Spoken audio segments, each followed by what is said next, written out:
ఈ విధంగా పచ్చి మోసం చేశారు నారా చంద్రబాబు నాయుడు గారు అని చెప్పడానికి ఇంతకన్నా ఏమి నిదర్శనం కావాలి? ఇవాళ మాత్రం చంద్రబాబు నాయుడు గారు ఊరేగేటటువంటి కార్యక్రమం ఇవాళ చేస్తున్నారు.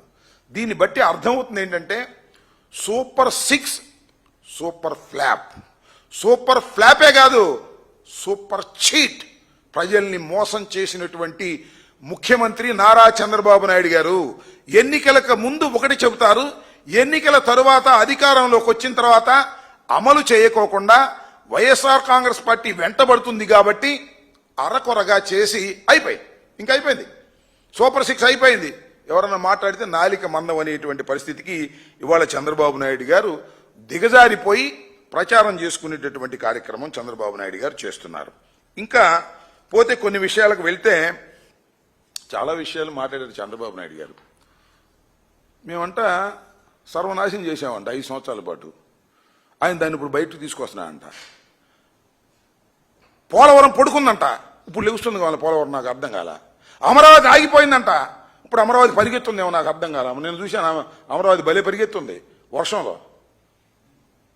వర్షం మొత్తంలో పరిగెత్తా ఉంది.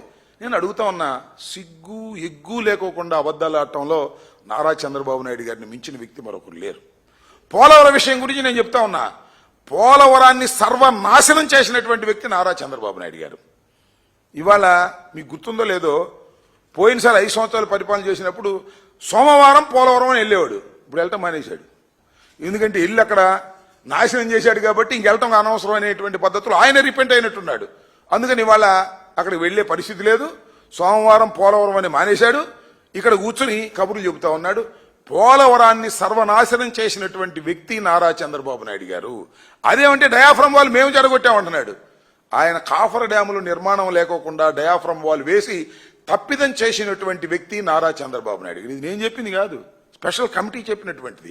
ఇంటర్నేషనల్ కమిటీ ఒకటి వస్తే ఆ కమిటీ చాలా స్పష్టంగా వివరించినటువంటి సందర్భాన్ని కూడా మనవి చేస్తున్నా. ఇవాళ ఏదో 2027కు పూర్తి చేస్తామంటున్నాడు. నాకైతే నమ్మకం లేదు. 2027కు కూడా పూర్తి చేసే పరిస్థితుల్లో ఇవాళ చంద్రబాబు నాయుడు గారు లేరు. దాని మీద దృష్టి కూడా పెట్టడం లేదు. దానిలో వచ్చే కమిషన్ల కోసం మాత్రమే ఆయన కక్కుర్తి పడేటటువంటి కార్యక్రమం చేస్తున్నాడు అనేది నాకు చాలా స్పష్టంగా అర్థమవుతున్నటువంటి అంశమని కూడా ఈ సందర్భంగా నేను మనవి చేస్తున్నా. ఇలా అన్ని పచ్చి అబద్ధాలు చెప్పేటటువంటి కార్యక్రమం చేస్తూ జగన్మోహన్ రెడ్డి గారి ప్రభుత్వం రాష్ట్రాన్ని సర్వనాశనం చేసింది, రాష్ట్రాన్ని అధోగతి పాలు చేసింది అని చెప్తున్నాడు. ఇందాక చెబుతున్నాడండి, 10 లక్షల కోట్లంట మేము అప్పు చేసింది. అంతకుముందు ఏం చెప్పారు? 6 లక్షల కోట్లని సభాముఖంగా చెప్పి ఇవాళ మళ్ళా 4 కలుపుతున్నాడు. అంతకుముందే ఎన్నికల ముందే 14 లక్షల కోట్లని చెప్పాడు. అన్ని అబద్ధాలు చెప్పేటటువంటి కార్యక్రమం ఎందుకు తిరుగుతుంది? ఇప్పుడు చంద్రబాబు నాయుడు గారు వచ్చి సంవత్సరం అవుతుంది. ఇవాళ 2 లక్షల కోట్లు అప్పు చేసినటువంటి సందర్భం. ఎవరు ఎక్కువ చేస్తున్నారు? చంద్రబాబు నాయుడు గారు. అప్పుడు ఏమన్నారు మీరు? ఇది శ్రీలంక అయిపోతుంది, అప్పులు చేస్తున్నాడు జగన్మోహన్ రెడ్డి అన్నారు.